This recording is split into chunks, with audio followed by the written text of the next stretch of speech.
Welcome, Honorable Justice Suryakant,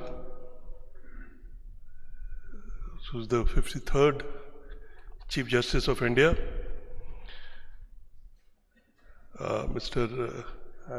My dear friend in the Supreme Court, Justice Satish Chandra Sharma, so kind of him to be here. He had to cut short his talk and all from, there's an event going on in Taj Hotel right now of NALSA, National Legal Service Authority. And so both the Honorable Chief Justice and Justice Sharma got delayed because of the program there. Shri Sunil Rai, the Vice Chancellor of Petroleum and Energy University, Shrimati Richa Mishra, Director FRI, my respected mother who's in the dais, many former judges of Uttarakhand, I can see Justice Khulbe, many of my former colleagues of Uttarakhand High Court, senior advocates. I can see Mr. D.K. Sharma, Mr. B.P. Nautiyal, Mr. Pal, Mr. Kohli, Patni, Mr. Bahuguna, so many of you. Sorry, Mr. Kawaljit and Mr. on his right, I always forget his name. Yeah. Thank you so much for taking time and coming here. Members of the media and journalist family who have come in large number. Rahul is here. His father, Mr. Kothiyar, is my colleague, was my former colleague at the High Court. Members of the faculty of both Forest Academy, the Petroleum University and the other Graphic Era University. Welcome all of you. And last but not the least, my fellow students. As you know, Honorable Justice Suryakant is the 53rd Chief Justice of India. Actually, I had come something written, but I'll cut it short because there's a paucity of time. And then my friend Justice Satish Chandra will take over and finish what I wanted to say. But this much I must say that, see, Justice Suryakant is actually a role model for many of us. He comes from a small village in Hisar in Haryana. His father was a Sanskrit teacher. The family was also doing farming. But that time, he was born in 1962, and he had an ambition to become a lawyer. And by sheer dint of his hard work, persistence, he persistently plodded his way towards the goal. As most of the law students must be knowing, Justice Cardozo has famously said, plodding can take you quite a distance. There is a joy in that success, and a distinction can come from courage, fidelity, and industry. Justice Suryakant is all that. And remember, he is the first member of his family who had taken up law as a profession. There was no other member of his family prior to him in the law. But then this was not all.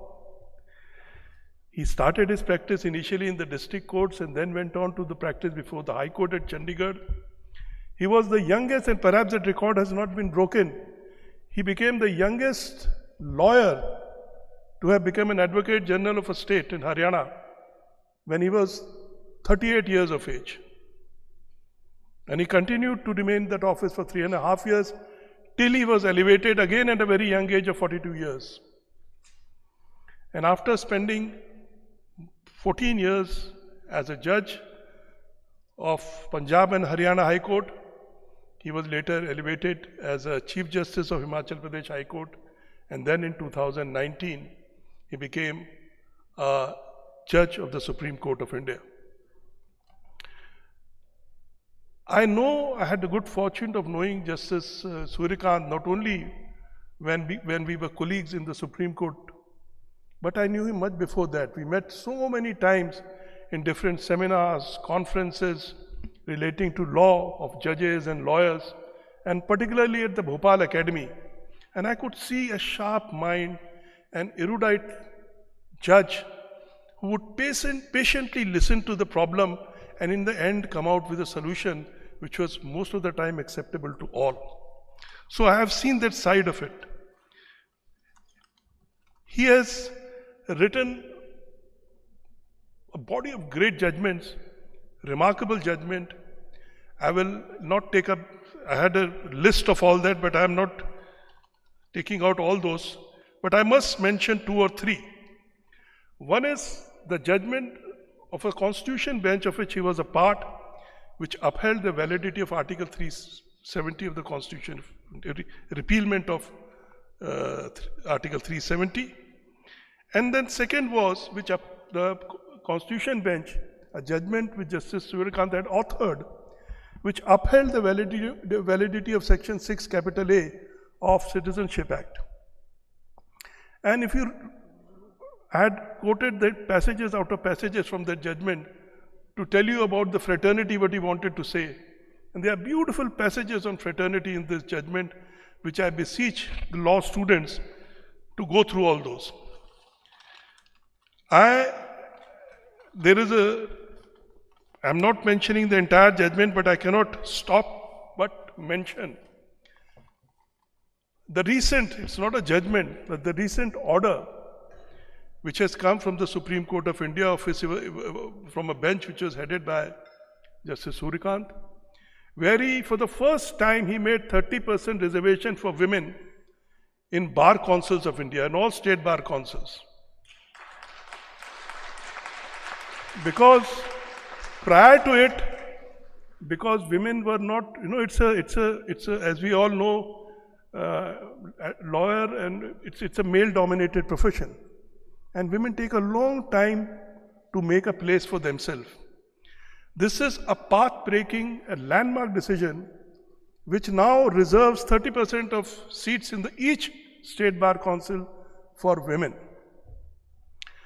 That is happening, and many of the elected members of the Uttarakhand Bar Council are here, and they are actually wondering how the co-option will happen, again of women candidates.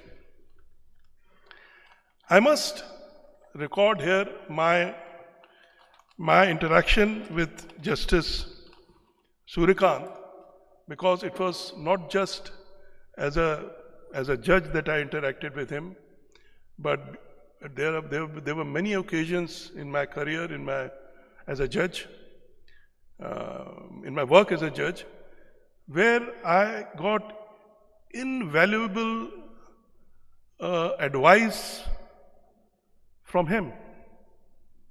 And he stood like a rock with me at times when I needed it. And those were the times when, because of his advice and because of his guidance, I could come out of those problems and puzzles. So thank you, sir. At this stage, I would only end by saying that at the heart of judicial philosophy of Justice Suryakant is actually humanity, is actually human being. This is a chain of thought. You can see right from initially when he was a judge of Punjab and Haryana High Court, till as a judge and now a Chief Justice of Supreme Court.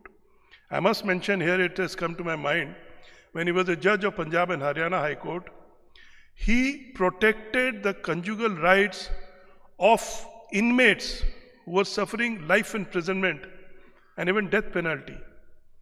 That's a remarkable judgment, and he based those rights on the right given under Article 21 of the Constitution of India.